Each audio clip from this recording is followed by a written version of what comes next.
I'm Yvind Tholvsen from Sweden, working with Interact. And I'm Peter Svanberg from Sweden, and I'm working with the Uniting Church in Sweden. And we have worked together with other denominations in Sweden to see more churches being planted. And the need for church planting is huge in Sweden. Can you tell more about that?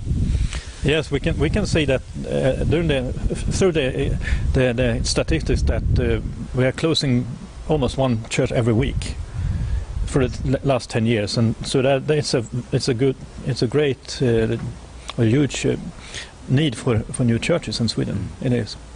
Yeah, so we would actually need to plant hundreds of churches just to keep the numbers at the same level as they were 10 years ago.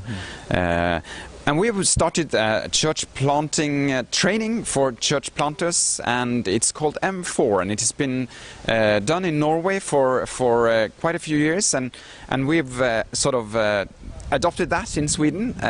Tell us a little bit more about how we work with M4. We are working with M4 through what we call the church planting network, and that's a network of different denominations working with church planting. And 5 of those denominations are working with M4 together. And M4 is a training program with 4 different modules that come out of the Great Commission. And it's a program that's running for 2 years.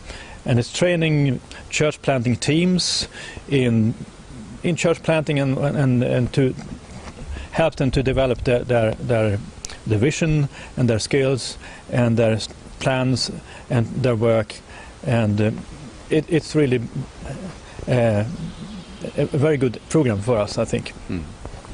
And we now see quite a few new initiatives taken in Sweden about church planting in the biggest cities, Stockholm, Malmö and Göteborg, but also in other parts of the country. And we look forward to see what God will do through these new churches, because it's not about church planting, it's about the kingdom coming and more people receiving Christ in their lives.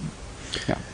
And if it's something that you can pray about when it comes to Sweden, I think it's to pray about more new churches in our largest cities, Stockholm and Gothenburg and Malmö. That they are the key places in Sweden for church planting right now. That's true. Thank you. Thank you.